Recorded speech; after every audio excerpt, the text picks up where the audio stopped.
Good morning students. Today we are going to see the lesson lithosphere first, that is endogenetic process.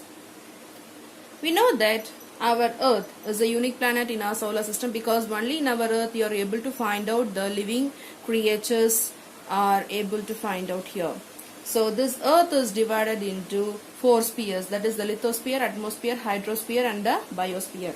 The lithosphere is nothing but all the solid outer parts you are able to find out, that is called as the lithosphere. Lithosphere means that is a land area, and atmosphere means that is a mixture of gases, that is a thin layer of gases that surrounds the earth is called as the atmosphere.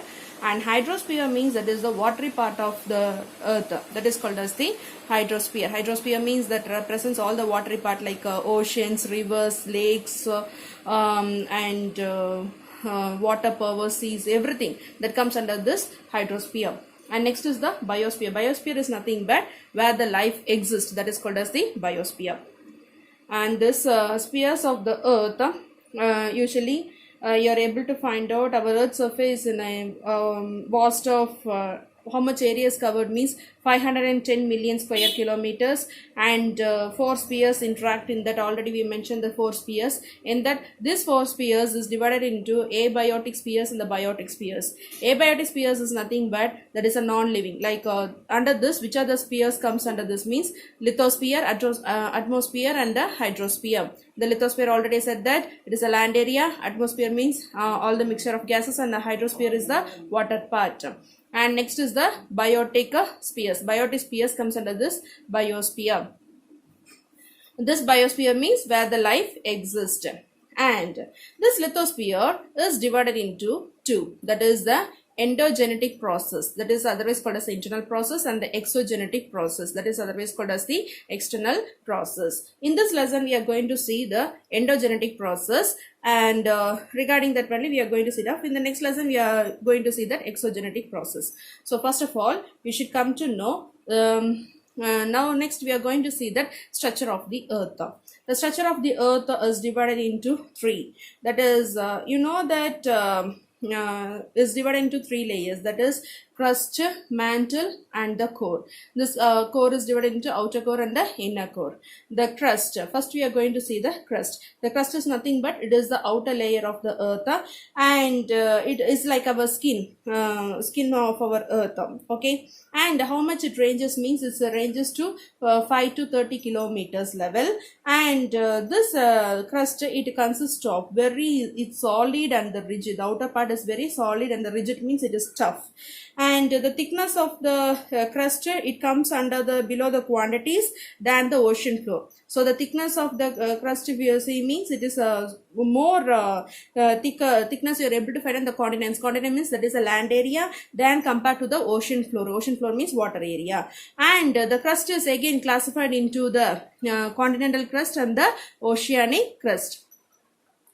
And major elements, what are the elements you are able to find out? That is the chemical elements you are able to find out in the crust is, that is the silica and the aluminium. That's why the silica's chemical element name is Si and the aluminium is Al. So that is why it is called as a Cl. And next we are going to see the mantle. The mantle is nothing but it is the interior part, that is interior of this crust. It is beneath to the crust it is formed of, that is called as the mantle. And how much kilometer it is thickness means 2900 kilometer thick. And you are able to find out this mantle. It's the upper part of this rock. The upper part of this mantle rock consists of the soil, and the lower part is molten. Molten means like semi-liquid form. There, this molten only you are able to find out the lava of rocks. That lava used to come out of the mountain ranges, out of the crater, and used to burst it off. No, that molten level you are able to find out, and that is called as the magma. That magma, that is interior of the earth, when it comes out of through the crater, and it will convert to the lava. That lava, it becomes as a, that is in Tamil we used to mention it as a Neruppu Kurambu. That is in the volcanic mountains you are able to find out. And what are the chemical elements you are able to find out here means that is the silica and the magnesium. Silica is nothing but the chemical element is the Si, and the magnesium is the Mg. That's why it is called as the Sima. The next part of the earth, that is called as the core, it consists of inner core and the outer core. This inner core, it is two hottest thing among this structure of the earth. The innermost and the hottest layer of the earth is that core. The inner core, that is the core, it is, you are able to find out that is the inner core, it consists of the solid form, and the outer core like a liquid form. And what are the chemical elements are found here means, that is a nickel, Ni, and the iron, Fe. That is called as the knife. They mentioned as a short form. And so here you are able to find out the large quantities of iron in this core. Large quantities of iron. From this only iron we are excavated, and it is more responsible for the mostly this interior of this core only. It is more responsible for the gravitational force, and when the earth rotates on its axis, what happens means, the liquid outer core spins over the solid inner core and generates the electric magnetic field. This is the way the earth's magnetic field is generated. How this earth's magnetic field is generated means, when the earth rotates on its axis, the liquid core, that is the liquid core, spins over the solid inner core. Okay, so through this only this is responsible mostly for the functioning of the magnetic compass. Then because of high pressure and high pressure, the materials in the which are found in the inner core, it's unable to move. That's why it remains solid. That is, inner core remains the solid. Now next we are going to see the rocks. What is meant by rock? It is nothing but the crust. It is an aggregate of all the minerals. Aggregate of minerals on the earth's crust is found on, that is called as the rocks. And usually the crust is the storehouse of the rocks. And usually the rocks, how it will be? It will be very hard and compact. And even the soft rocks also you are able to find it. So in this hard and the compact rocks, it it's like a granite you are able to mention of, and soft means like a clayey rock, and loose rocks means like in sand. That rocks used to become like a sand due to that weather conditions it happens of. The next we are going to see the types of rocks. There are three types of rocks, that is the igneous rocks, sedimentary rocks, and the metamorphic rocks. Igneous rocks is actually the igneous rocks, it is derived from the Latin word ignis, which means the fire. This type of rock you are able to find out in the interior of the earth. And the interior of the earth, how it will be in the molten, very hot molten material that already mentioned. No, the magma, that is magma you are able to find out in the volcanic mountains. And when the magma reaches the earth's surface, it will refer to as the lava. That lava, when it ejects out of that crater, it is becoming when it reaches over the surface, it becomes cooled down and it gets solidified, and that is convert to the igneous rocks. This igneous rock, some of the example you are able to find out. What are the examples means? Granite rock and the basalt rock. Granite rock is nothing but it is used for the construction works and all, we are using this granite. And next is the basalt, is for the laying the roads we are using of.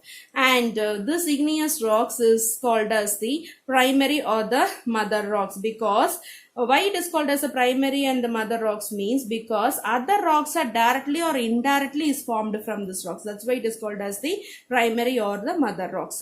Next we are going to see the sedimentary rocks. The sedimentary rocks is derived from the Latin word that is called as the sediment. It is called as the settle. It's nothing but the rivers, glaciers, and the winds. They carry the bits of rocks and soils, and they used to run out of through the water and deposit in the layers. That's why it is called as the sediment. This type of rocks is called as the sedimentary rocks. And these deposits, when it's become very hardened and it convert into the compact rocks, that is called as the sedimentary rocks. And you are able to find out many of the decay of the animals and the plants. When it deposits, it get embedded in the layer. That is when it deposits under the earth's surface. What happens means, due to the temperature and due to the pressure, everything, heat and pressure, everything, what happens, it convert to the fossils. Fossils means, you know, that the fuels.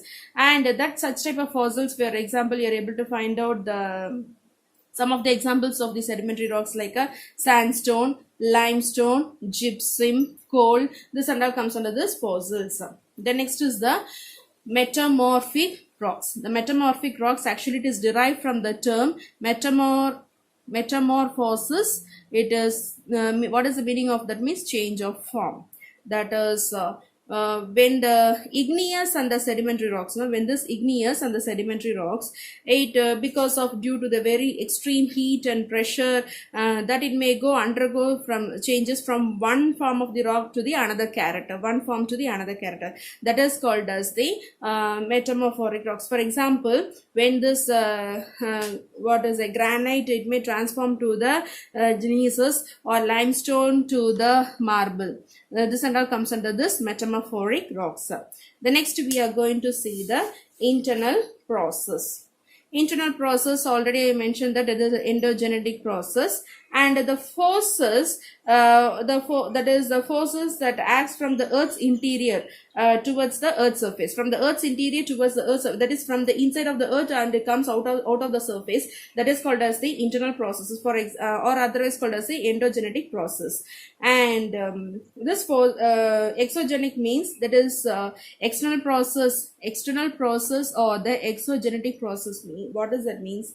The forces that acts on the surface because of due to some natural agents, like running water, glacier, wind, waves, etc. This and all comes under the external process.